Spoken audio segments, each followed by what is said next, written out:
From Harlow Hill you can look out across the whole area, but it is the ground you stand on that has led to the prosperity of both Knaresborough and Harrogate. Knaresborough for its location on the Nidd Gorge. Glacial meltwater spilling from a great lake that stretched up Nidderdale from Ripley has cut a 120-foot deep channel through the soft limestone until it reached hard millstone grit. Harrogate straddles a major rock fault. Although it lies unseen beneath your feet, you can walk up and down on it on Parliament Street. This rock fault has forced deep waters to percolate to the surface. We have to look just beyond the town centre to find the first evidence of man in these parts. This cup and ring stone on Little Armscliff, about 3 miles to the west of Harrogate, is about 4,000 years old. The Romans, who invaded in AD 80, had a major settlement 10 miles east of Knaresborough at Aldborough. It's believed there was also a Roman camp on Harlow Hill. There was probably another one in Knaresborough. Roman coins have been found on the ridge that forms such a formidable defensive position. The Romans had lead mines on Greenhow Hill above Pateley Bridge, and iron too was smelted in the area. The ore was carried along tracks, hence the name Iron Bridge for this ancient arched bridge that crosses Oakbeck. We don't know anything more about the area until the Domesday Book was compiled in 1086. This was the result of William the Conqueror as Duke of Normandy killing King Harold at the Battle of Hastings in 1066 and becoming King of all England.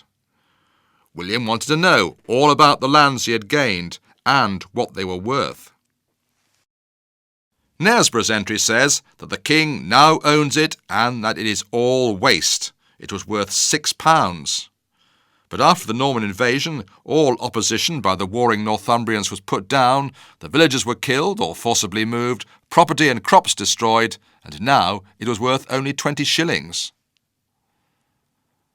Harrogate isn't even mentioned in Domesday Book. It was probably no more than just a few scattered farmhouses.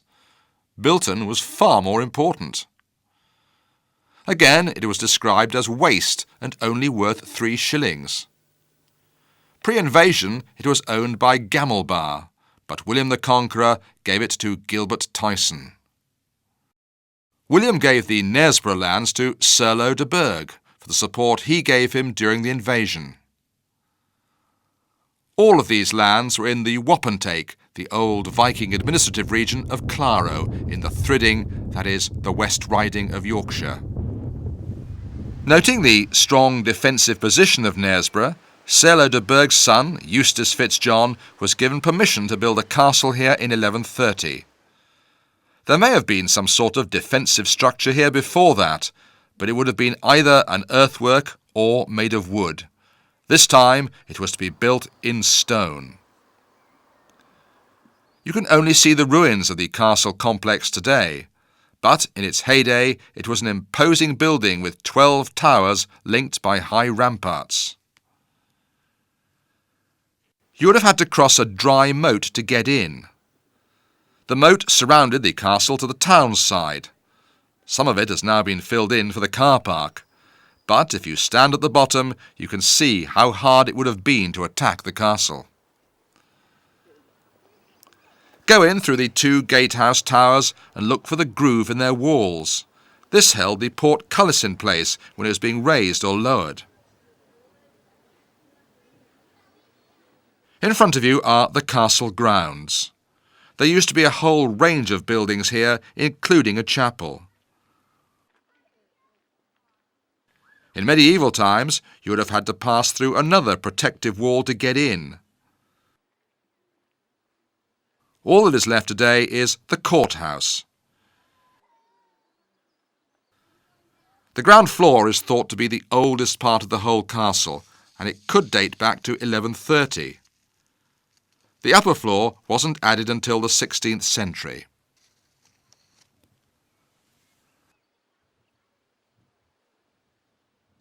But the most imposing building is the keep, the King's Tower. Remember, this place has been a royalist stronghold since King John acquired the lands round here in the 13th century. He was the one who had the moat dug. He's not recorded as being a popular king, but he did help the poor. The first recorded mention of Maundy money was at Knaresborough in 1210. In 1210, on Maundy Thursday, King John fed and clothed 13 paupers in Knaresborough, and the evidence for it is here in what we call the Rotulus Missae. On Friday, the day of Friday, when the cross is to be venerated, in this same place, for 1,000 paupers, that is actually it's a double L, that's 1,000 paupers, whom the king fed on that same day. Total expenses £4, 13 shillings, 9 pence. That was certainly, in spite of the small amount it seems today, unprecedented generosity on the part of King John. And the first time we know it happened was here in Knaresborough, and we should be very proud of the fact. The keep we see today was built between 1307 and 1312 by Edward II. It cost £2,174. That's around £2 million in today's values. Although it was built to withstand a prolonged siege, it was also a royal residence. Look at the strength of the central pillar on the ground floor and the elaborate vaulted ceiling it supports. It was probably built by the master masons of York Minster.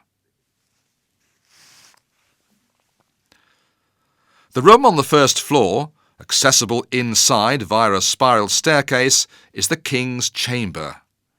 It was here that the king would sit on a throne surrounded by his retinue as people were brought in to seek royal favours. Look at the size of the fireplace and the huge window that looks down onto the castle courtyard. There would have been a floor above here, and that would have been the king's bedroom.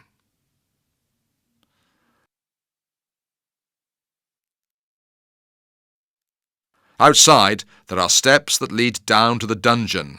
On the way, look out for the medieval graffiti carved in the stone by bored guards.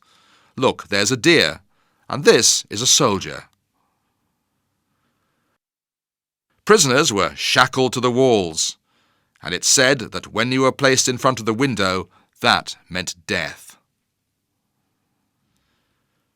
The most renowned prisoner kept here, although probably not in the dungeon, was King Richard II. He spent one night here in January 1400 before being moved to Pontefract Castle, where he was murdered. It is said that nobody ever escaped from here. It's not surprising when you consider that the walls are 15 foot thick. Actually, there is an escape route, but not for the prisoners. This 80-foot-long passage, called a sallyport, was built for soldiers to escape or to mount raids during a siege, and to bring in vital supplies like food, water and ammunition. The castle has been involved in a number of battles. One of the most memorable was in 1314, when the Scots invaded northern England after the Battle of Bannockburn. The castle held out, but the town was burnt to the ground, leaving only 20 houses standing out of a total of 160. But they were lucky by comparison. The church at Pannell and all the houses there were destroyed. After the war, Queen Philippa, the wife of Edward III, made the castle one of her residences and had the church repaired. Their son, John o' Gaunt, the Duke of Lancaster, continued to live in the castle. He was fond of hunting, and over in Haverah Park, west of Harrogate, you can see the ruins of John o' Gaunt's castle. Really, it's just a forest lodge from which hunting parties would set off. Most of the town's life was centred around the castle.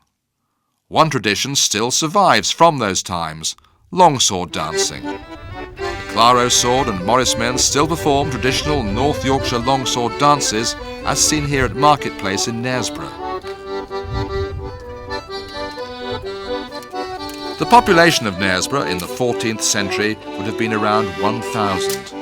It hardly grew because of the wars and plagues. In 1349, the Black Death killed around 60 people, including the vicar, Robert de Neville.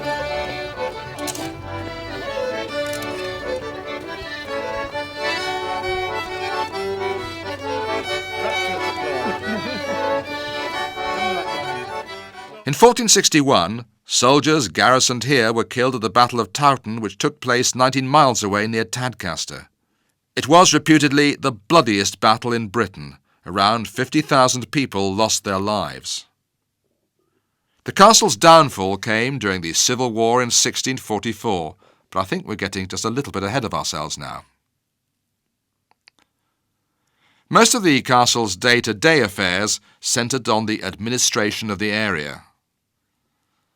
The lands, stretching from the River Nidd all the way to Blubberhouses Moor, about 12 miles away, became officially known as the Forest of Knaresborough, although it was hardly a forest as we know it. It was largely made up of wild, boggy moorland. It was all strictly controlled, the people given certain rights and privileges. Anybody caught poaching or taking wood without consent could pay enormous fines or even be hanged. The forest also included deer parks at Bilton and Farrah. Although the forest didn't include Knaresborough, the town was of sufficient importance to be responsible for a large area to the east called the Liberty. Within this were separate manors, and the area of the town itself was a manor in its own right. Altogether, these lands were called the Honour of Knaresborough. No wonder the court at the castle was kept so busy. This important charter, written in Latin on vellum calfskin, dates from 1310. It shows Edward II granting his favourite, Piers Gaveston, the liberty of Knaresborough and the right to hold a market. Although the market was first recorded as far back as 1206, this new town charter formally recognised the weekly market to be held here every Wednesday, as it still does today. Ladies and gentlemen, a warm welcome to the Royal and Ancient Honour of Knaresborough. Here we are in the setting of our chartered market. The charter also made provision for an annual fair, a gallows and a gibbet. This market has been famed for many, many hundreds of years. Successive kings also leased lands to local nobles such as the Plumpton family. But in 1371, Edward III formally gave these lands to his son John of Gaunt and his heirs the Duke of Lancaster. So in effect they didn't really pass out of royal hands, something that was to affect the whole history of the area right up to the present day, with these lands still being administered by the Duchy of Lancaster. All right, packs. Okay, At this time, all right, probably win, the you only win. other buildings Can we of just stone get back were the to the game, churches. please? The district was then covered by just two parish churches, Knaresborough's, which included High Harrogate, and Panel's, including Low Harrogate. Panel Church was rebuilt in 1343 in stone after the Scots burnt down the original wooden structure. It's been much modified over the centuries, although the tower is original. The nave of the church dates from 1772, although it does include some 13th century features. Look out for this stone coffin close to the tower. The church is dedicated to St. Robert. We'll learn more about him later. Knaresborough Parish Church, now known as St. John the Baptist, was originally dedicated to St. Mary. It's not mentioned in the Domesday Book because it might have only been a small wooden structure or even just this stone preaching cross, of which only part of its shaft remains. You'll have to go to East Marton near Shipton to see the rest. On all four sides it shows a serpent coiled around. It was taken to East Marton by the Randall family, who had a manor house at Scriven. Knaresborough Parish Church was built in stone about 1110, and it too has been much altered over the years. You can still see this Norman arch in the east wall above the altar. It's not a very big arch, reflecting the size of the original church. The sedilia and piscina in St. Edmund's side chapel, the seat for the priest, and the wash basin for holy vestments were located adjacent to the original altar. That altar has now been reinstated here. And just look up to see these carved heads.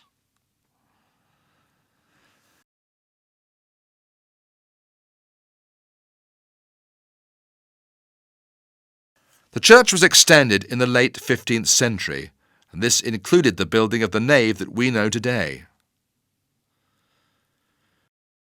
The tower was built in Norman times and had its spike added around 1520, an unusual feature and the only one of its kind in Yorkshire. The many tombs here belong to the Slingsby family, who rose to prominence after marrying into the Scriven family in 1333. They lived at the hall there until the line died out in 1869. The hall itself burnt down in 1952. All you can see today are the gates and part of a stable block. The family lost a number of its members to drowning accidents. The first was Thomas, who drowned in the River Nidd in 1581, and the other, Sir Charles, almost 300 years later, who died in the Ure near Newby Hall at Ripon when a ferry carrying a hunting party capsized. The most ornate tomb, and the oldest, is that of Francis Slingsby, who died in 1600, aged 78. He lies next to his wife Mary. Look for the Percy family crest on her dress. At the foot of the tomb is this plain black marble gravestone. It marks the final resting place of Henry Slingsby, who was beheaded in London on the 6th of June 1658 for his part in a plot to overthrow Oliver Cromwell during the Commonwealth. The skeleton inside is without a skull. His blood-stained shirt can be seen in the Courthouse Museum by the castle.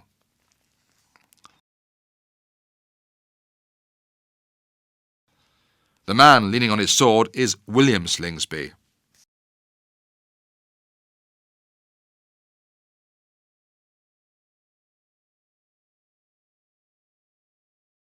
There was another religious settlement in Knaresborough. It had a small friary down by the river. This is associated with St. Robert, who was born as Robert Flower in York in 1160. He lived in this cave and is said to have been buried here too. In front stood a chapel.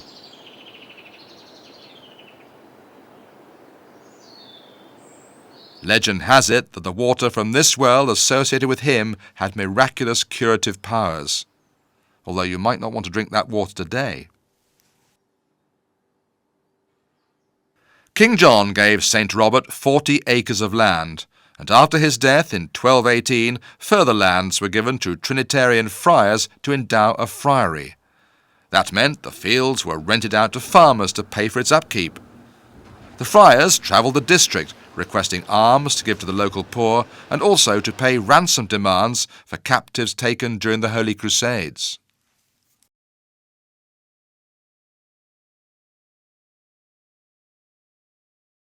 Like all religious houses, it was abolished by Henry VIII in 1538, when he broke with Rome and founded the Church of England and seized all the lands and goods of Roman Catholic religious orders. The friary, and probably St. Robert's Chapel, were physically demolished at this time. You could still see parts of the friary dotted around. This in a wall of Randall's Manor House in Scriven, and these stones inside the castle. Another religious relic in the crags is thought to date back to 1408, when this wayside shrine was built by John the Mason. The statue by the entrance is thought to be that of a Templar knight, those that fought in the Crusades. They had a local base at Ribston, 3 miles away.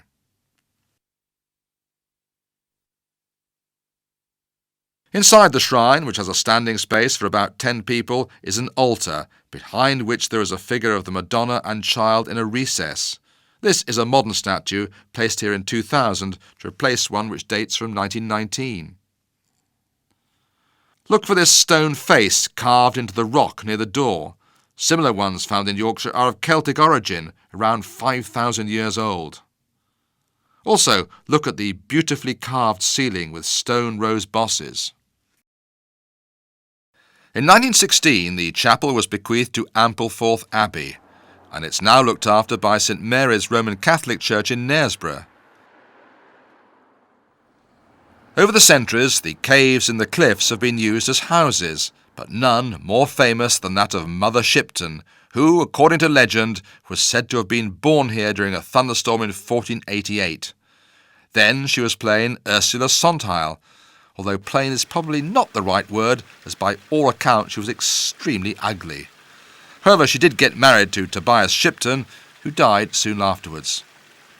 Many thought of her as a witch, as she made predictions that were said to come true. Many were written down in 1873, including one predicting the end of the world in 1881, and that's something which didn't happen. Mother Shipton died in 1551 at the age of 73, by which time she had become a legend throughout Britain. It was Henry VIII who demanded that the churches should keep records of births, marriages and deaths. Knaresborough's records were started in 1561 and record 41 baptisms, 21 burials and 12 marriages. From these records we can begin to keep track over the years of the steadily growing population. Soon the town had enough wealthy landowners and merchants to enable it to vote for 2 members of Parliament. In this period we also find the first written description of the town, although it does the town no favours. When John Leyland visited in 1538 he recorded, "This town is no great thing and meanly built, but the market is quick." You can still see buildings dating back to these times today. St John's House in Church Lane dates to around 1498, as does Manor Cottage on Waterbag Bank with its fine thatched roof. The old manor house is just below it and has the distinctive checkerboard exterior. And this building in the marketplace is also from the Tudor period. Slightly later is the Dower House, which was built in the 17th century. It's so called because when the eldest Slingsby's son succeeded to Scriven Hall on the death of his father, his mother and the rest of the family came to live here. Although it now has a Georgian brick exterior, it hides an Elizabethan interior. Across the River Nidd is Bilton Hall, once home of the Stockdale family. There's been a hall here since the Middle Ages, although the one you see today was largely rebuilt in the mid-19th century. The Dripping, Dropping or Petrifying Well, as it has been variously known over the centuries, must be one of England's oldest visitor attractions. Leyland visited in the mid-16th century when it was already well known for its petrifying properties. Like all water in the area, it is unique. Bubbling spring water from an underground lake a mile below the surface dissolves limestone on its way to the surface. When it comes into contact with air, some of the solution recalcifies and has created the lip the water flows over. It's likely that the weight of the overhang would come crashing down if it wasn't cleaned every 6 to 8 weeks. A period of between 3 months and over a year will turn anything from a teddy bear to a hat into stone. In fact, some of these hats have been hanging here since 1853.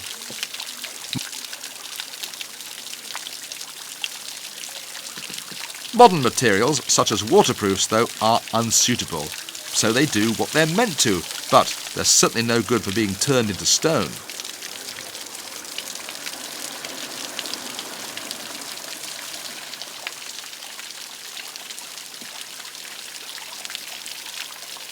You can go behind the Petrifying Well to make a wish at the Wishing Well. This is also fed by the same water. However, please read the rules before wishing, otherwise they just might not come true.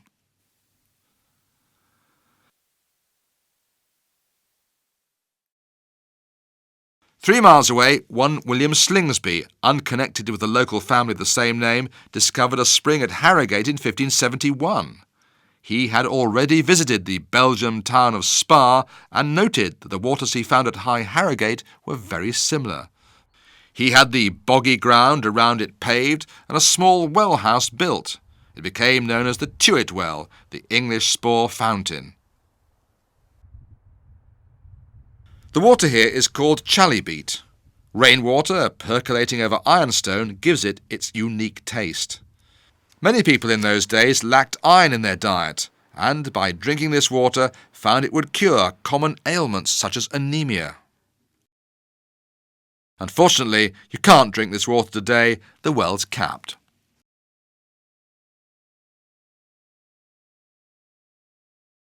Today, a much celebrated name associated with this area is that of Guy Fawkes. With the accession of the Scottish King James I to the English throne, there was great opposition, resulting in Guy rolling barrels of gunpowder under Parliament in the early hours of November 5th, 1605. Although Guy was born in York in 1570, his mother moved to Scotland around 1588 and lived at the Percy House that still stands. Guy Fawkes was hanged, drawn and quartered for treason at Westminster on the 31st of January 1606. There is one more connection with James I, and that is the founding of the grammar school in Knaresborough in 1616 for boys of both the rich and the poor. The school still continues to this day as King James's School. It was established by the Reverend Dr. Robert Challoner, and it stood on the site of this building. The later school was built in 1741 and remained in use until 1901 when it moved to its present site. Lessons began at 6 o'clock in the morning in the summer, and Latin was only to be spoken in school after the first year. Parents had to provide paper, books and ink, candles in the winter, and bows and arrows for games. The castle had one last role to play. In the 1630s, King Charles I, who succeeded James I to the throne in 1625, dissolved Parliament and decided to rule without democratic check. This divided the country between supporters of the king, the Royalists, and those of Parliament, the Roundheads. Civil war broke out in 1642. Knaresborough remained a Royalist stronghold. Initially, the Royalists had the upper hand.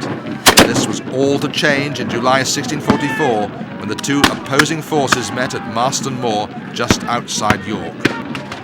Prince Rupert set off from Knaresborough Castle and marched the 11 miles to fight Cromwell's numerically superior force.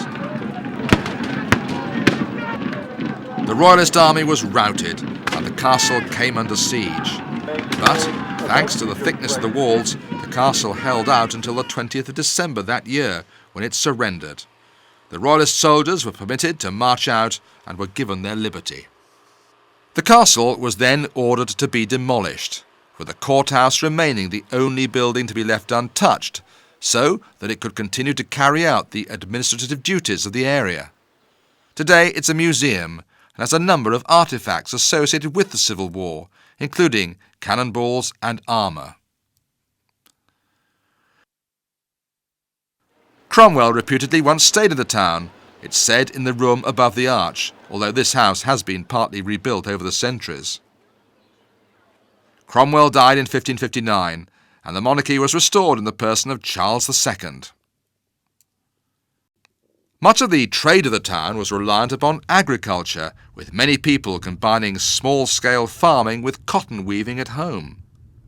This cottage industry had become so great that over 1,000 pieces, that's a continuous length of cloth 35 inches wide by 20 yards long, was being produced annually by 1787.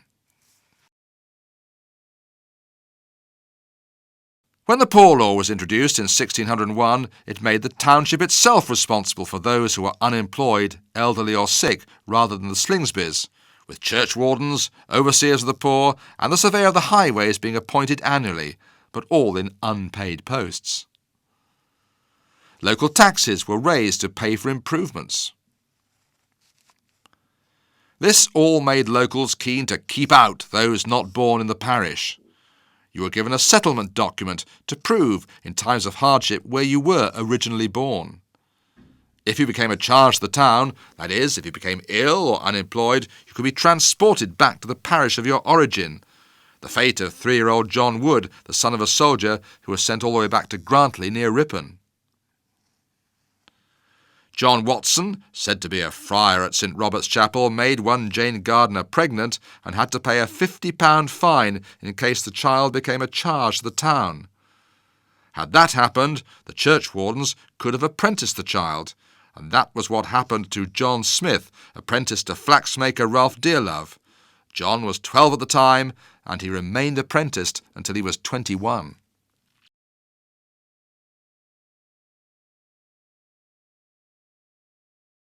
The fame of the Harrogate wells soon began to spread. Another chalybeate spring had been discovered in 1631 by Dr. Michael Stanhope close to the Truett Well. This initially became known as the Sweet Spa. It's now known as St John's Well. A basin was installed and a low pyramid roof raised on 4 pillars to protect the spring. Later, a dome was put over it in 1786 and the pump room you see today built in 1842. By this time, the sulphur well in Low Harrogate had also become an attraction. John Ray, who visited in 1661, was right on the mark when he said it stinks noisomely like rotten eggs. Although Dr. Dean had said in 1626 it cheereth and reviveth the spirits, strengtheneth the stomach, causeth good and quick appetite, and furtheth digestion. This spring must have been known for centuries because of its smell. Locals called it the stinking spa. So why did it become more popular than the wells in High Harrogate? The sulphur water here is a purgative. Drinking 2 or 3 pints every morning, as recommended by the doctors, acted as a laxative. People had to bring their own drinking glasses and were served by local women such as Betty Lupton. They were tipped for their services, as the water couldn't be charged for. The reason why there is a tap on the outside of the Royal Pump Room right to this day. You can still see 2 wellheads in the basement of the pump room. They are at the original ground level. Besides drinking it, local cottages offered hot baths, after which you were left to sweat in a blanket. Not very hygienic, because the blankets weren't often washed. The wells first attracted wealthy landowners from all over the north. However, accommodation was limited to farmhouses, and many elected to stay in Knaresborough. This had a number of coaching inns, some in York Place, where you can still see the livery yards today. Besides the weekly market, the town had also developed shops. One claim to fame is England's oldest chemist shop. It was first recorded as far back as 1720. Knaresborough prospered during the 18th century. Many of the houses you see today are Georgian, that is, built between 1714 and 1820. Architect of the aristocrats, John Carr of York, designed Conyngham Hall. Knaresborough House was built in 1768 for the Collins family. One unusual property in the town is the House in the Rock, also known as Fort Montague. This was built over a 21-year period between 1770 and 1791 by the self-titled Sir Thomas Hill, who on occasion would fire a cannon and even had his own banknotes printed. It continues to be lived in to this day. In 1791, Castle Mill, originally built as a paper mill, was converted to cotton and employed around 60 people until 1811, when it was then converted into a flax mill for the production of linen. At its height, it employed almost 450 people. It closed for production in 1972 and was converted into housing in 1984. The linen was much favoured by the royal family.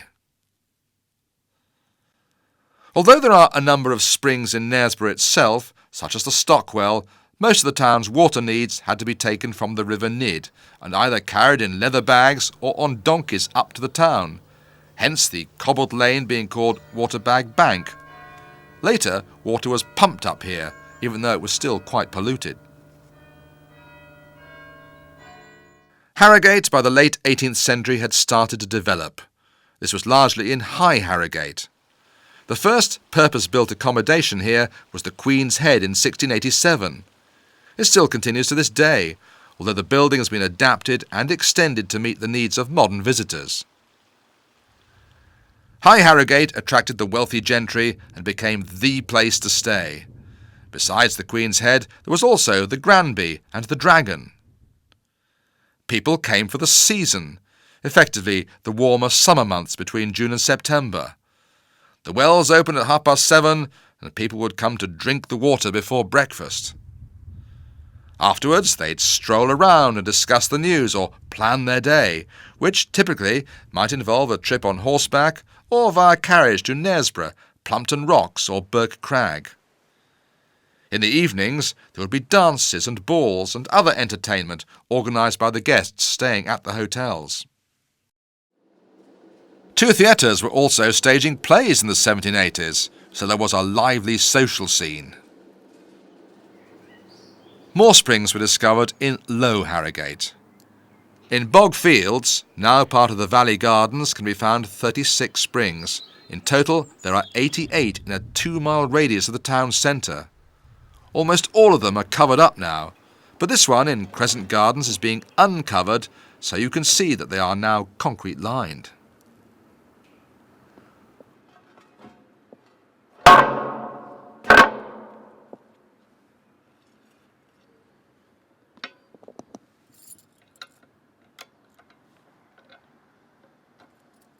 One other worth seeking out is the Magnesia Well that is hidden by trees in the Valley Gardens. This Gothic building was erected in 1895 when the Valley Gardens were being formally laid out. The wellhead itself lies next to a path behind the building. Harrogate wasn't the only spa town in Yorkshire. It had competition from Scarborough and Ilkley. Even nearer at Starbeck. A mild sulphur spring was found next to the Starbeck, and baths were opened in 1828, called, confusingly, Knaresborough Spa Baths.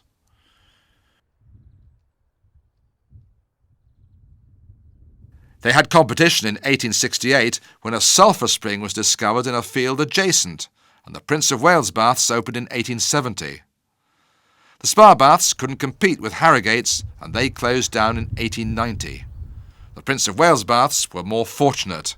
They became a public pool in 1939. You'll be glad to know that its water no longer comes from the sulphur spring. One problem that affected anybody travelling in the 18th century, the state of the roads. They were muddy and deeply rutted. This started to change, all due to a blind man from Knaresborough, John Metcalfe, better known as Blind Jack. He lost his eyesight to smallpox aged 6, but he had business acumen and the ability to solve the problem of building roads over boggy terrain. The first road he built was this short 3-mile stretch from Minskip to Ferronsby in 1765, although it wasn't very straight. Many of these local roads he built were financed by tolls, payment per mile for using them. Prior to that, it had been up to the parish to maintain the local roads, with people having to give up to 5 days unpaid labour a year to repair them. You can still see a toll house at Starbeck, and this stone you can see on the Stray dates from 1778 and marks the meeting point of 2 turnpike roads, one from Ripon, the other from Leeds. Another great change was the enclosure of the Forest of Knaresborough in that same year. Really, after the Civil War, they were no longer maintained for hunting, and much of the woodland had been chopped down for fuel to smelt the iron. The lands were surveyed and sold off, all except for 200 acres. These 200 acres became the Stray. They weren't sold because it was seen as an intrinsic part of the spa treatment for visitors to walk to get exercise. So the enclosure award stipulates that it shall forever hereafter remain open and unenclosed. However, the Stray was divided into 50 gates, unfenced fields that could be bought and sold. A gate was an area equivalent to what could maintain a cow or some other livestock. So what you had were cows, horses and sheep, all foraging on the Stray. Paths were laid to help keep people's feet dry and clean, and an extra 15 acres was given over for the making of these paths. Slowly, other improvements were made. A promenade room was built in 1806 for somewhere to go when the weather was wet. Facilities here included a library and a reading room. It later became the town hall and is now the Mercer Art Gallery. A year later, the sulphur wells had a magnificent dome placed over them. This structure isn't the one you see today. It now covers the Tuit Well. Iron railings were also put round the wells so that they could be locked up at night to stop people throwing dead animals or any other effluent into them. Hygienic bathing facilities were introduced by John Williams when he built the Victoria Baths in 1832, offering steam, douche and shower baths. Not to be outdone, Joseph Thackeray of the Crown built the Montpellier Baths in 1835. These had 16 baths, half for women, and also included hot water treatments. Cold water treatments were offered at the top of the aptly named Cold Bath Road. These private enterprises were small affairs when compared to the Royal Spa that opened in 1835. This offered balls and concerts nightly during the season, and 6 acres of private gardens in which to stroll. The magnificent Doric columns of the Spa complex are now to be found in Harlow Carr Gardens. Joseph Thackeray also wanted to provide his guests with a private well so they didn't have to mingle with the poor people at the public ones. So he sank his own well. But this affected the supply to the sulphur wells and there was a public outcry. The upshot was, it was found that although the Enclosure Act protected the water rights on public land, it couldn't stop private landowners doing whatever they wanted. It became clear there was an urgent need for local government to regulate and control the growth of the town and the wells it depended upon. In 1841, the Harrogate Improvement Commissioners came into being, and their first priority was to protect the wells. To this end, they built the Royal Pump Room over the sulphur wells. The Latin motto on the outside translates as "Citadel famous for its springs." One enduring legacy from those times still continues today. The disgusting taste of the sulphur water can be taken away by sucking a toffee, and Farrah's Harrogate toffee has been enjoyed since 1840. Toffee is still made in Harrogate under the Farrah brand name, although there has been no association with the Farrah family since 1907, and in 1997 the firm was bought by the Marston family. Peter Marston takes up the story. Here at Farrah's we've been hand-making toffee the same way since 1840. Still made in the open copper pans and poured by hand.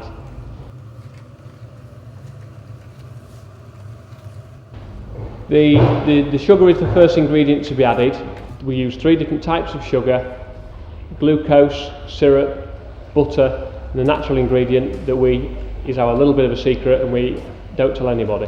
When all of the ingredients are added, it's boiled for about 20 minutes. And it's an open gas burner. It's still done exactly the way that it has been done for generations.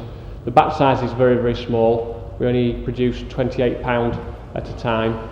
Predominantly toffee's made in 100 kilo batches now, but ours is still done the traditional way, still stirred by hand and poured by hand. The original Harrogate toffee is the recipe which Farrah's has become famous for, but as well as the Harrogate toffee, we also produce licorice toffee, treacle toffee and a traditional toffee. Farrah's original Harrogate toffee has become famous over the generations for the blue and silver tin. This is the flat tin, which is the most popular tin, and Farrah's has been producing these probably about between 100 and 200,000 tins every year for the past 60 or 70 years. As well as the flat tin, we also do what we call the tea caddy tin and the crescent tin. And the product that you get in the larger tins is a twist wrap piece. The toffee is made in exactly the same way, poured by hand onto the table. For the flat tin, it's left to settle and cut into slabs. And for the twist wrap pieces, for the bigger tins, it goes into a batch roller when it's cooled, and then it's pulled by hand and fed into a twist wrapping machine.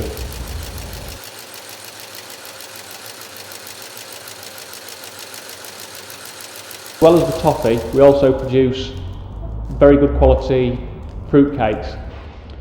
The fruit cakes that we produce, there's 2 different recipes. We do the farmhouse fruit cake and the celebration fruit cake.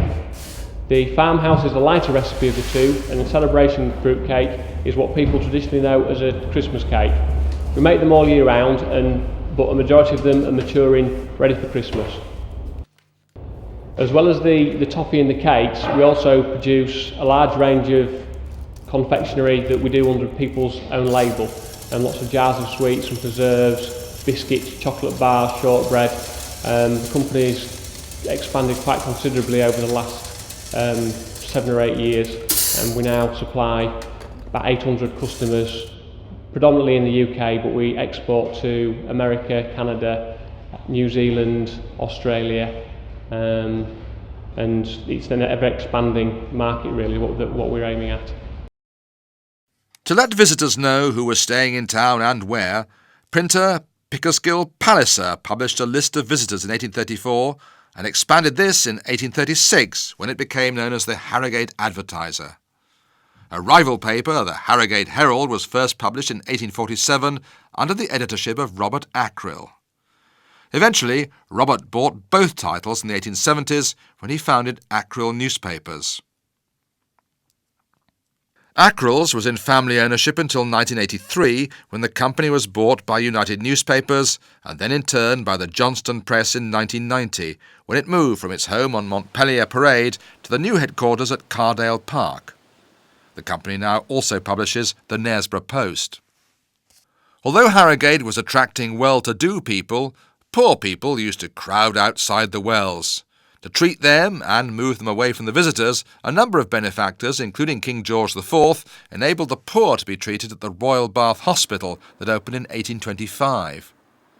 One odd stipulation was that no poor people living in a 3-mile radius of the town was allowed to be admitted, and patients were not allowed to loiter about the wells, nor the public parks frequented by the visitors. Those too poor to keep themselves were sent to the workhouse. Those from Harrogate were sent to the one built at Starbeck in 1811. Life here was harsh. A child would get a pint of milk for breakfast and 5 ounces of bread. Lunch was 3 ounces of beef and 8 ounces of vegetables. Supper was the same as breakfast. Besides financial help in times of hardship from the poor rate, churches also provided educational facilities at Sunday schools. John Wesley had been a regular visitor to the area in the 1740s. The first Methodist meeting house opened in 1760 at Bond End, and it was in use until 1794, when a much larger chapel was built off Gracious Street in 1815, and subsequently a new chapel in 1868, replaced in 1975. It was the Reverend Andrew Cheap, Vicar of Knaresborough, who helped establish the National School there in 1814 in Castle Yard. This was for boys only, until the girls' school was opened opposite in 1838. He also established a free dispensary for the poor. There were still many epidemics, principally cholera from drinking the polluted river water. There was also help from local benefactors. Bradford merchant George Rogers built 12 almshouses in central Harrogate in 1868. 9 were for women from Bradford and the other 3 from Harrogate. The beehive? Well, that represents industry. Knaresborough was a thriving market town, and in 1817 the Knaresborough and Claro Bank was established, a library in 1843, and the town still had 2 MPs. But both were lost under the reformation of rotten boroughs in 1885, as the population of the town was less than 15,000. Whereas Harrogate's population was deemed large enough to elect an MP. But Harrogate's improvement commissioners were complacent, unlike those at Knaresborough, who had been appointed 18 years earlier in 1823. Within a year, they had the streets lit by gas, one of the first towns in the country to do so. Harrogate had a private gasworks built at New Park in 1840, but even then the streets of Harrogate weren't lit by gas until 1845. With a huge influx of people during the season, and not wanting to affect the town's wells, Harrogate's commissioners had a reservoir built on Harlow Hill in 1846. But every decade, Harrogate's resident population was rising by over 1,000. At the start of the 19th century, there had been just over 1,000 residents, but this had risen to over 4,000 by 1851. Additional water was needed, culminating in the building of the Scargill Reservoir in 1898 that served Knaresborough as well. But the biggest change came with the building of the railways. The major problem in accessing Harrogate was twofold: having to cross the protected Stray and not affecting the visitors to the town with the noise and smoke of the engines. This was initially resolved by building the Leeds to Thirsk line through Starbeck, which was carried over the lower viaduct across the Crimple Valley. This opened in 1848. A direct line came as far as the Stray in that year and terminated at the Brunswick station. This line came from Church Fenton and entailed the building of the huge viaduct across the Crimple Valley and a tunnel into the terminus. At the same time, a line was built from York to Starbeck via Knaresborough, where it had to cross the Nidd. This entailed building another viaduct. It's 90 foot high and 338 foot long. The one you see today is the second one, because, as Mother Shipton prophesied, the first one would fall down, which it did just prior to completion. With the lines converging at Starbeck, engine sheds and goods yards were built, along with houses for the workers. In 1859, a deal was cut, so that the land the Brunswick station stood on was given in lieu of land taken crossing the Stray. To keep it out of sight, it was put in a cutting. The opening of the station in 1862 marked a new era for the town. Land was developed for the Victoria Park estate, effectively linking High and Low Harrogate. And the commercial centre shifted towards the rail station for the building of Oxford Street, then known as Chapel Street. With easy access by rail to Harrogate, people poured into the town. In 1861, there had been almost 7,000 visitors to the pump room. The following year, when the station opened, that jumped to 11,000. However, coming to Harrogate just to drink the waters was on the wane. Fortunately, Harrogate picked up quickly on the continental rage for hydro treatments that had become extremely popular at the huge Ben Ridding hydro at Ilkley in the 1840s. These water cures had been developed in Slovakia by Vincenz Preisnitz. In the 1820s, he cured his father by using a strict regime of cold water wraps and showers. To meet this demand, the Victoria Baths were replaced with the larger New Victoria Baths in 1871. The Old Swan Hotel in 1878 renamed itself the Harrogate Hydropathic. It had 200 bedrooms and, unique for its time, hot and cold running water in each room. The George Hotel was expanded as a hydro, and the cairn was a purpose-built hydro. The land for the Valley Gardens was purchased in 1852, and further plots bought so that paths could be extended from the town centre as far as Harlow Carr, where there was another sulphur spring, a baths and a hydro. On their way, visitors passed this 90-foot-high tower that was built in 1829 as an observatory to see panoramic views of the town. Today, it's leased to the Harrogate Astronomical Society, where the chairman David Cook has hung a pendulum that measures the Earth's rotation. In this tower in 1998, the Harrogate Astronomical Society built this Fawkes pendulum. It's a sort of hidden gem for the town of Harrogate, in my opinion. Not many people know about Fawkes pendulum, but it was the very first demonstration that the Earth turned on its axis. In 1851, Leon Foucault, working in his cellar, discovered that a pendulum set swinging would change direction over a period of time. This same experiment can be demonstrated here. If I set the pendulum swinging, you've got to be very careful how you set it swinging, because you mustn't give any other motion apart from the normal backward and forward motion of a pendulum. Now as it swings over a little scale at this end. It's swinging now between letters G and H. And if we were to look at it in an hour's time, it would have moved considerably.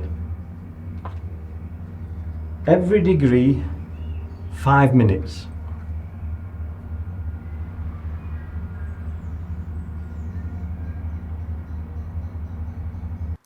It seemed that nothing could stop the growth of Harrogate, whose population in 1881 hit 11,000, whereas Knaresborough's remained static at around 5,000. However, the Harrogate commissioners didn't have a great deal of power to cope with the huge undertakings such as sewerage and power, and so it was petitioned that the town should become a borough, and that happened in 1884. Knaresborough followed a decade later in 1894 and moved into a new town hall in 1910.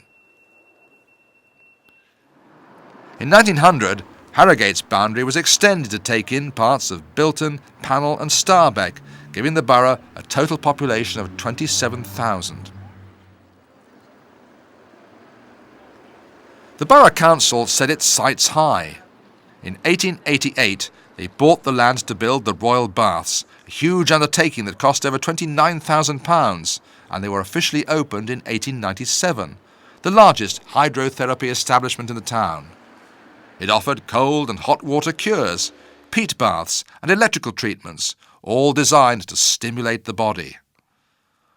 All that remains open today are the ornate Turkish baths, built to a Moorish design, where you can first take a dip in the plunge pool before proceeding to one of the 3 interconnecting hot rooms that goes from warm to very hot.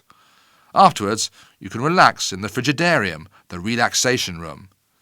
Beauty and body treatments are also available.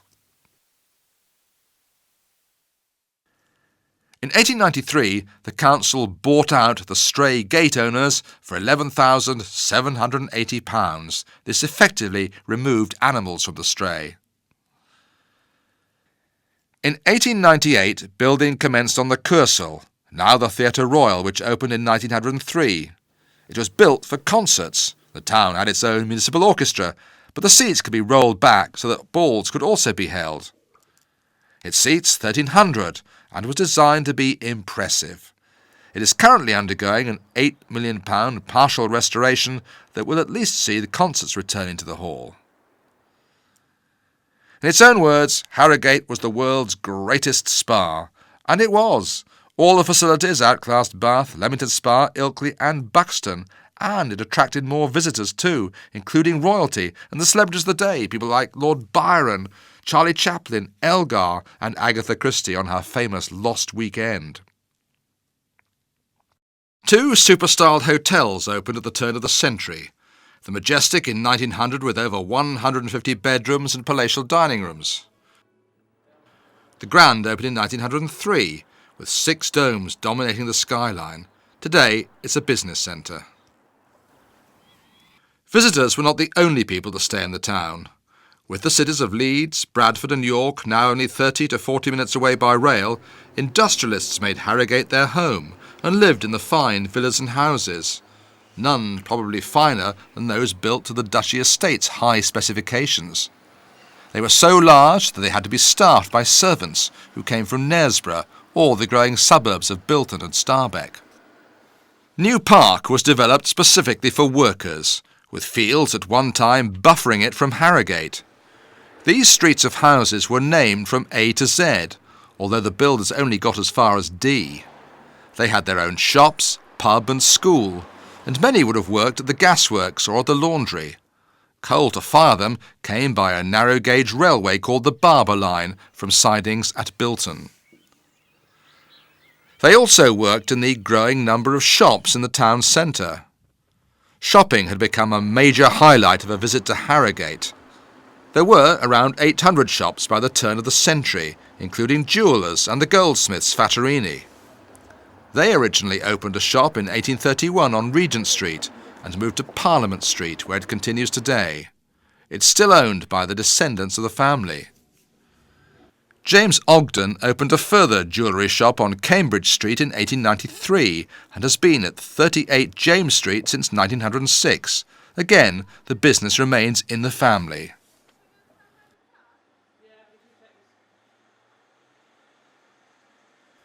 To serve residents, a market hall was built in 1874. It has had a checkered history, as the original burnt down in 1939 and the rebuilt one was demolished in the 1990s. It was largely through the working population and the churches built to serve them that many of the sports and community groups sprang up. Knaresborough's cricket club dates back to 1815, whereas Harrogate's was formed in 1871.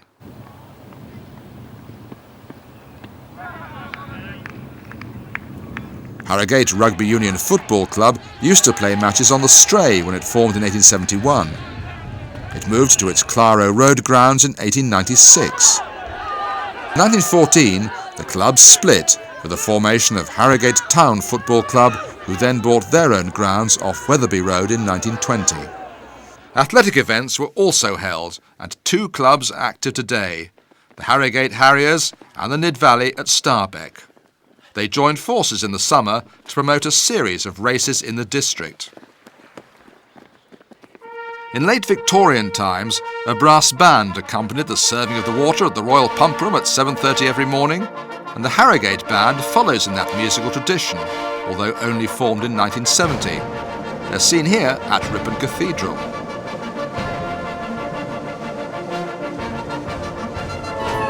There is also another band in town, the Tuit Youth Band, and Knaresborough has a silver band. The Harrogate Choral Society dates back to 1881. It has around 150 members under the charge of conductor Andrew Padmore. It stages around 5 concerts every year. The town also has a male voice choir and an orchestra. There were also festivals, such as the Water Carnival at Knaresborough that saw the crags illuminated. And for visitors, rowing boats were available for hire on the Nidd, and they still are. In Harrogate, the wells were blessed and celebrated with a hog roast on the Stray. A reenactment took place in 2006 with a walk from the Tuit Well to the Sulphur Well with traditional flower dressings at each. There were calls for more local facilities in Harrogate. A town hall and a library was proposed, although only the library was ever built, and this with a £7,500 donation of the £10,000 cost coming from the American philanthropist Andrew Carnegie. The first purpose-built theatre in a century opened in 1900 as the Opera House. It would have staged operettas like Gilbert and Sullivan's Ruddigore, seen here being performed by the Harrogate Gilbert and Sullivan Society. The theatre today is also home to other local groups, including the Harrogate Dramatic Society and a youth theatre company. The improvements at Harrogate had a knock-on effect in Knaresborough.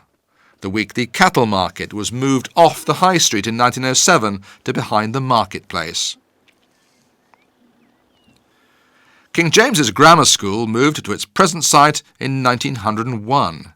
However, it immediately ran into financial difficulties and closed in 1905, not to reopen until 1908 as a secondary grammar school. At the start of the 1920s, there were around 120 pupils. But since 1971, when it became a high school, pupil numbers have risen to 1,700. The school uniform for girls is the Stuart tartan in homage to James I. The school was awarded Technology College status in 1998. It also focuses on business skills as well as creative arts. A new drama tower was opened in 2005, enabling the school to put on complex musicals like My Fair Lady. After the Education Act of 1870 and the advent of free education in 1896, schools sprang up throughout the area. To rival Knaresborough's grammar school, a number of private schools opened in Harrogate, including Asheville in 1877 and Harrogate Ladies' College in 1893. Prior to World War I, the Royal Pump Room was serving over 2,000 visitors every morning. The Empire Theatre had opened in 1911, offering musical variety performances.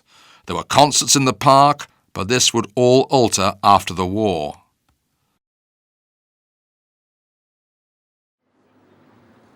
"800 people from Harrogate died. They're commemorated on the War Memorial, and a further 156 are commemorated on Knaresborough's memorial. One of those deaths actually occurred in Knaresborough. Lieutenant David Turnbull lost his bearings when delivering a plane to Ripon, and he landed on Crag Top. Sadly, on taking off, he couldn't gain sufficient height and he plunged into the River Nidd. A plaque in the parish church commemorates this. Harrogate became a treatment centre for those suffering the effects of gas and chemical warfare. Pioneering treatments in this area helped the town through the boom and bust interwar years. In 1915, a tented army camp, Uniacke Barracks, pitched on Pennypot Lane. It's still there today, although the tents are long gone. It's still called Uniacke Barracks, but it's better known as the Army Foundation College since its rebuilding in 1998. 1,346 trainee soldiers, both men and women, aged between 16 and just over 17, pass through here every year on a 42-week Phase 1 training course before they leave to join regiments of the regular army. They can often be seen on the outskirts of Harrogate, tabbing, that is, on a 4 to 6 mile course laden with equipment. It's all part of building up physical fitness and teamwork skills, such as these tag relay races in the full-size swimming pool on site. Other facilities include a gym, tennis and squash court, and an athletics track. Training can take other forms, some of it classroom-based. Qualifications in the Army determine your future career, and if these students are looking for a technical career, maths is essential. Much of the training involves physical and mental discipline.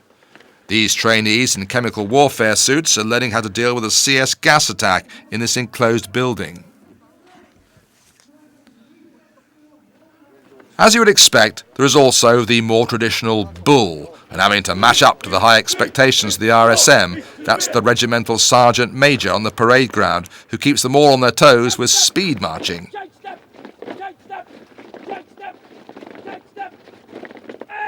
At the end of the day, and it can be a long one, these cadets are halfway through their training course and they've been up since 5:30. They are undertaking a 4-mile timed course that sees them carry tractor tyres, pull a Land Rover up a hill and swim through mud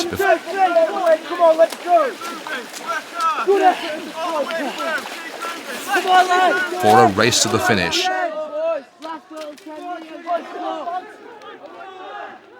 But just look at their camaraderie in willing one another on, and the relief on finally making it home just in time for a hose down, and it's still only 9:30 in the morning. After the war, the town had to adapt to a new society. In the Valley Gardens, tennis courts and a mini golf course were laid out. The hydros weren't attracting as many people, and as the council now owned both the Royal and the Victoria Baths, it was decided to close the latter and convert them into council offices. The interior remains much the same, but on the outside a whole new front was built in 1931. But it is the outskirts of Harrogate that have changed the most, really the beginning of a process that continues to this day. The first council houses were built off Knaresborough Road and Ripon Road in the mid-1920s, and a grammar school was built in Harrogate in the 1930s to meet demand. Some of this new look was introduced into the town centre. The Odeon Cinema was built in 1936 in the Art Deco style, the Scala in 1937, and a new market hall was built after the 1874 one burnt down. But the council was committed to bringing visitors to the town, and it was very successful in doing just that. In the 1920s, it started a music festival, which was the forerunner of the International Festival, which started in 1966, and has spilled out of the concert halls and hotels and onto the streets. It now includes a crime writing festival and markets.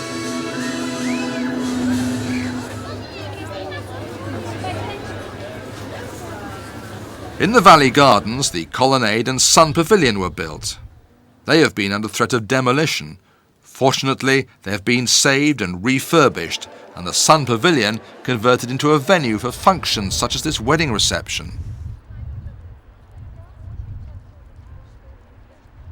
Over 10,000 people were visiting for treatments at the Royal Baths annually, so the winter gardens behind were demolished in 1937 to make way for a further extension.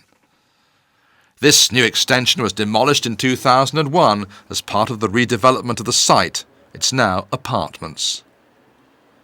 But some mistakes were made. Instead of paying for repairs to the roof of the spa rooms in 1939, the council elected to demolish it.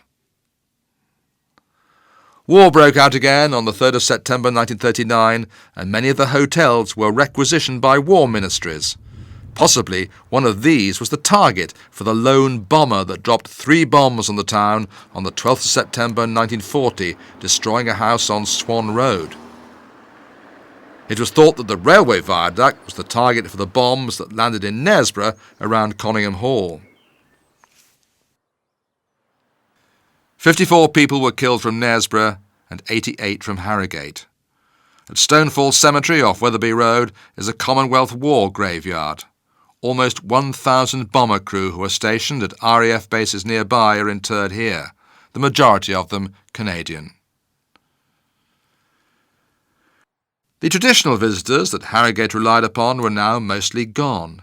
But fortunately, with the formation of the National Health Service in 1947, Harrogate became the base for research into rheumatic pain, and further investment was made in the Royal Baths. By the mid-1950s, over 130,000 people were being treated here. The Montpellier and Crescent Garden baths were demolished. Fortunately, the Harlow Car baths were saved. In 1946, the Northern Horticultural Society was formed, and it bought the 30-acre Harlow Car estate. In 2001, the Society merged with the Royal Horticultural Society, securing the long-term future for the gardens, and they can be visited all year round. In the spring, the tulips are out, and you can wander around the woodlands carpeted in bluebells, and where the colourful rhododendron bushes are in bloom. The former baths are now an educational centre. Although the springs are now covered by a limestone garden, you can still smell the sulphur. The permanent staff are supplemented by volunteers who help not only to plant and weed, but to create recent developments such as the Gardens Through Time.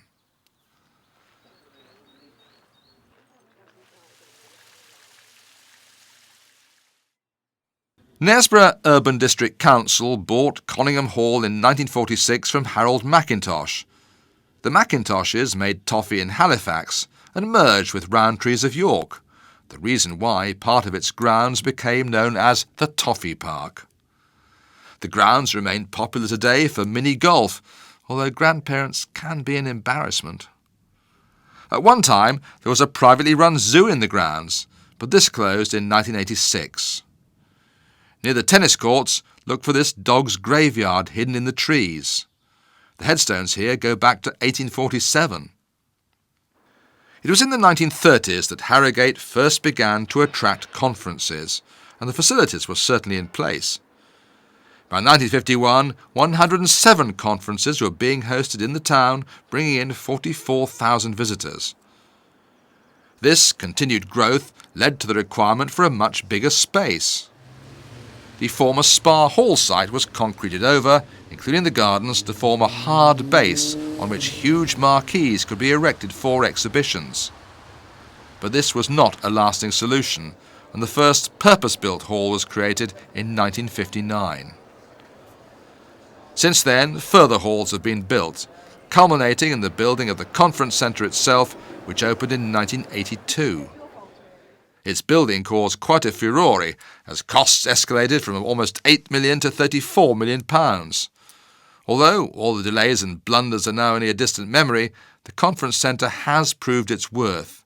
In 2005, the conference and tourism industry was worth in excess of £234 million.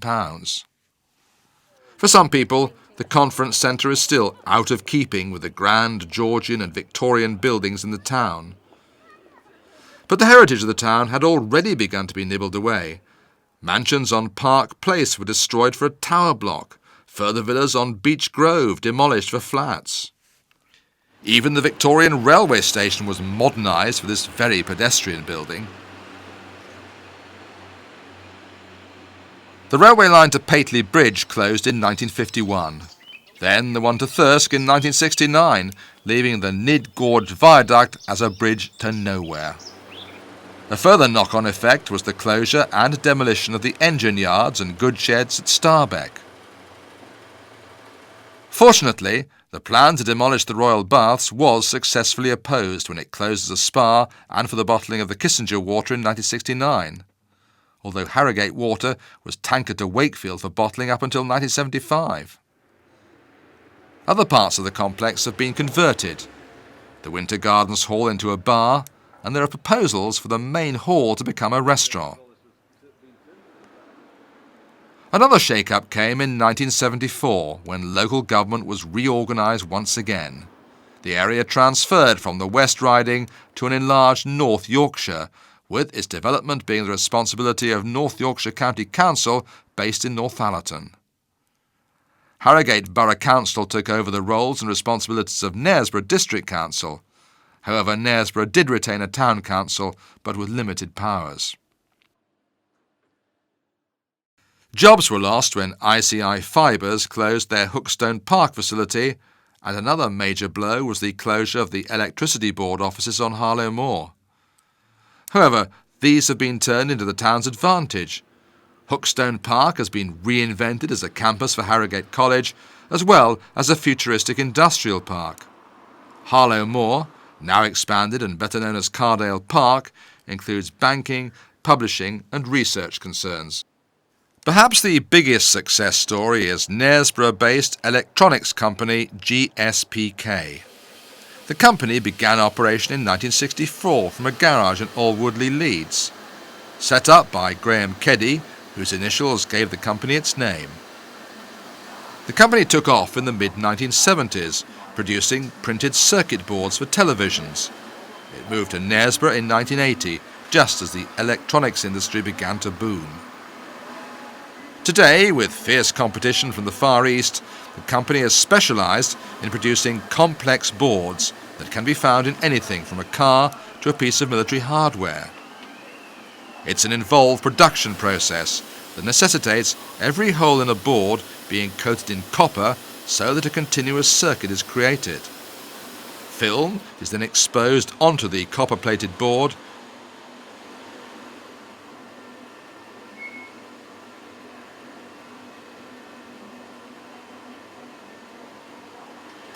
after which the copper is stripped off to leave the complex web of the circuit.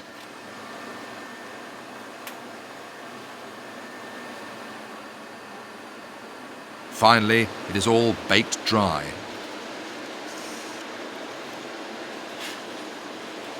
Many leave the factory in this state to be assembled off-site, but some continue on to the electronics division, where a wide range of different electronic components, for example resistors, capacitors and transformers, are manually assembled onto the board. In recent years, the use of technological techniques such as surface mount technology, whereby the assembly is completed by specially programmed machines, have been introduced, dramatically increasing efficiency and turnaround. The completed boards are then delivered to customers worldwide and can be found in sophisticated electronic industries and the medical and aerospace industries. Some of the manufacturing here has spun out of GSPK Design, a company on-site that designs and engineers prototypes for local companies. They develop new products or integrate new technology into existing products so they can stay ahead of their competitors. Initially, products are hand-built here, such as this computer-controlled etching machine, until there are enough sales to make them commercially viable. Mr. Keddy has a unique vision. The site is now being developed into a technology park where new electronic, manufacturing, scientific and digital companies can establish themselves and work together. Saffron Scientific Equipment Limited was relocated here in 2001. It designs and manufactures glove boxes for the storage, handling and processing of hazardous and toxic substances. Turn the corner and there is Learn Direct, a government-backed initiative which the community can utilise to help them learn new skills, from how to use email right through to gaining new qualifications. Mr. Keddy is also enthusiastic about opening the eyes of young people to the endless opportunities in manufacturing. It also helps to support the Business Studies Department at King James's School through the Young Enterprise Scheme. In 1911, the North of England Horticultural Society was created, and since 1921 has held spring and autumn flower shows in the town. From 1934 until 1995, they were held in the Valley Gardens, but due to its size, then transferred to the Great Yorkshire Showground. It now incorporates a wide number of specialist shows, including alpine, dahlia, tulip and daffodils according to season. Around 60,000 visitors come to see the handiwork of hundreds of exhibitors who aspire to win some of the top awards in the country over the 2-3-day events. The annual Great Yorkshire Show, held in July by the Yorkshire Agricultural Society, made Harrogate its permanent home in 1951. The site covers 250 acres, and over the 3 days in which the show is held, it becomes a large village, with agricultural machinery, demonstrations and judging of cattle, sheep, pigs, and a whole variety of other animals. There's also sheep shearing by hand, a food court, and hundreds of exhibits attracting up to 134,000 people. It's also become a year-round venue since 1992, when conference and event facilities opened. All that may be out of town, but the town centre continues to attract shoppers to some of its exclusive establishments. The market building was demolished in 1991 and was replaced with the Victoria Shopping Centre, against a great deal of local opposition. Another great loss was the Lowther Arcade, destroyed by fire in 1988. This has been replaced by a new Marks & Spencer store. Today, sulphur water can only be drunk at the Royal Pump Room, where there is a permanent exhibition about the history of the spa.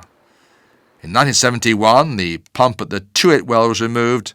In 1973, that at St John's, and the Magnesia Well too. However, in 2002, Harrogate Water was bottled once again after almost a 30-year gap. A new 45-metre deep borehole was sunk on Harlow Hill. In May 2002, the first bottles rolled off the production line. Between 16 and 17,000 bottles are filled here every hour, day and night. It's all come a long way since water was either barrelled or carried in leather bags. Production has grown to over 30 million litres every year, and the sparkling spa water was voted the best bottled water in the world in 2003 in a blind tasting at an international competition in America. The water here is bottled in both glass and plastic containers, and a new 10-litre box has just been introduced. It comes as both still and sparkling water. One nice touch, the distinctive 1596 label on the glass bottles, commemorating the first reported bottling of Harrogate water. It's all helped to put Harrogate on the map once again, with the water to be found on international airlines, on trains, in schools, and on supermarket shelves throughout the United Kingdom. International relations have been further enhanced with town twinning. Knaresborough is twinned with Bibra in Germany since 1970, and Harrogate with Luchon in France. There's something for everybody in the area, whether it is discovering the area's past at the Courthouse Museum in Knaresborough, or a visit to see the exhibitions at the Mercer Art Gallery. Although the sulphur water might not be drunk in the same quantities, water for health reasons still plays an intrinsic role in this area. At the swimming pools in Knaresborough since 1990, and at Harrogate's aptly named Hydro that opened in 1999. There's always fun to be had, whether at the pantomime at the Fraser Theatre in Knaresborough, or at one of the many events held around town, whether recreating medieval life at the castle, an Edwardian market where stall holders are joined by community groups,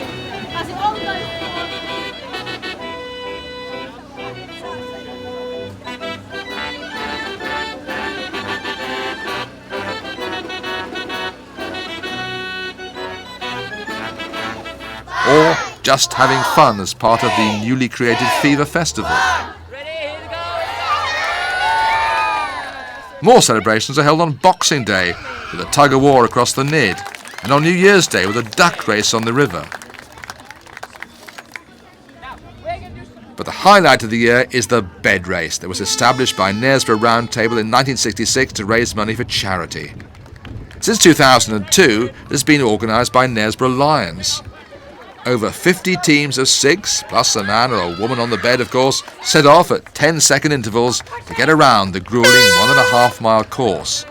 It includes the 150-foot climb from waterside to the castle and then back down again, and it doesn't finish there. The Nidd has still to be navigated without sinking before the finishing line is crossed. The winning time? Around 14 minutes. As Leyland said in 1538, Knaresborough was quick, and it still is today. The market is still held every Wednesday, as it has been for close on 800 years. May God go with you, peace be with you. God save the Queen, the Queen.